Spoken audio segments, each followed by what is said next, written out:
ಹೇಳು ಕೇಶವ. ಕೇಶವ ಅಲ್ಲ ಸರ್, ಅವರಪ್ಪ ನಾಣಿ. ನೀನಾ? ಹೇಳು. Good morning sir. ನಿನ್ ಬೋರಿಂಗ್ ಗುಡ್ ಮಾರ್ನಿಂಗ್ ಯಾರಿಗ್ ಬೇಕು? ವಿಷಯ ಏನು ಹೇಳು. ನಿಮ್ಗೊಂದು ಗುಡ್ ನ್ಯೂಸ್ ಹೇಳ್ಬೇಕು ಸರ್. ಏನು?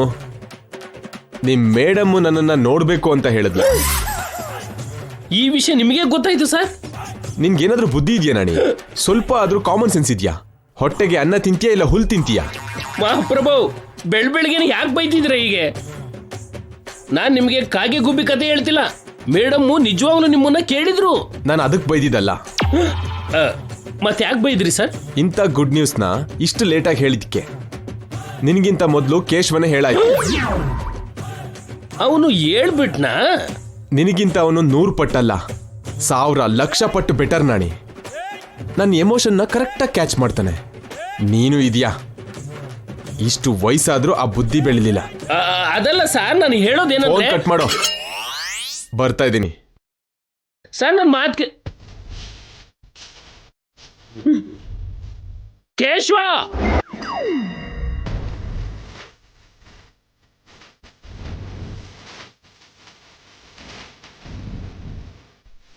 ಅಪ್ಪ,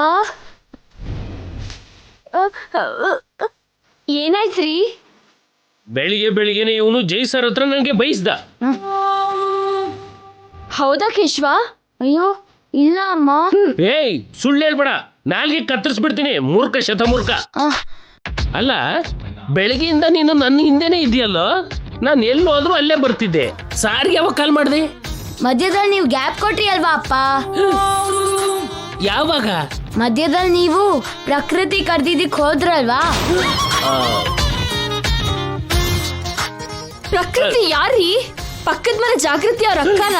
ಅವ್ರ ಕರೆದ್ರೆ ನೀವ್ ಯಾಕ್ರಿ? ಅಯ್ಯೋ ಶಿಶುವ, ನಾನೇನು ಕೇಳಿಲ್ಲ. ಹನುಮಾನದ ಪಕ್ಷಿ. ಪ್ರಕೃತಿ ಕರೆಯೋದು ಅಂದ್ರೆ ನೇಚರ್ ಕಾಲ್, ಭಾರ ಇಳಿಸ್ಕೊಳ್ಳೋದು ಅಂತ. ಆ ಗ್ಯಾಪ್ ಅಲ್ಲಿ ನಾನ್ ಸರ್ಗೆ ಕಾಲ್ ಮಾಡಿದೆ ಅಪ್ಪ. ಸಾರ್ ಮುಂದೆ ನೀನು ಚೆನ್ನಾಗಿ ಸ್ಕೋರ್ ಮಾಡ್ತಿದೀಯಲ್ಲೋ. ನಾಳೆ ದೊಡ್ಡವನಾದ್ಮೇಲೆ ಅಭಿ ಹತ್ರ PA ಪೋಸ್ಟ್ ತಗೊಳಕ? ಅದಲ್ಲ ಅಪ್ಪ, ಹೊಗ್ಲಿಕ್ಕೆಗೋಸ್ಕರ, ಜಾಬ್ಗೋಸ್ಕರ ಇದೆಲ್ಲ ಮಾಡ್ಲಿಲ್ಲ.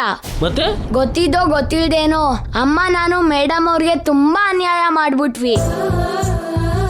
ಮೇಡಮ್ಗೋಸ್ಕರ ಜಯಂಕಲ್ ಎಷ್ಟು ಹುಡುಕ್ತಿದಾರೋ ಗೊತ್ತಿದ್ದು ವಿಷಯನ ಮುಚ್ಚಿಟ್ವಿ.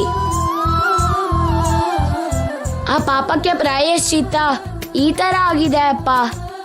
ಮೇಡಮ್ ಅವ್ರಿಗೆ ಬೇಗ ಎಲ್ಲ ನೆನಪಾಗಿ ಅಂಕಲ್ ಜೊತೆ ಒಂದಾಗ್ಲಿ ಅಂತ ಮಾಡಿದ್ದು. ಅದಕ್ಕೆ ಮೇಡಮ್ ಬಾಯಿಂದ ಅಂಕಲ್ ಹೆಸರು ಬಂದ ತಕ್ಷಣ ಅಂಕಲ್ಗೆ ಫೋನ್ ಮಾಡಿ ಹೇಳ್ದೆ. ಅಂಕಲ್ನ ಬೇಗ ಬನ್ನಿ ಅಂದೆ.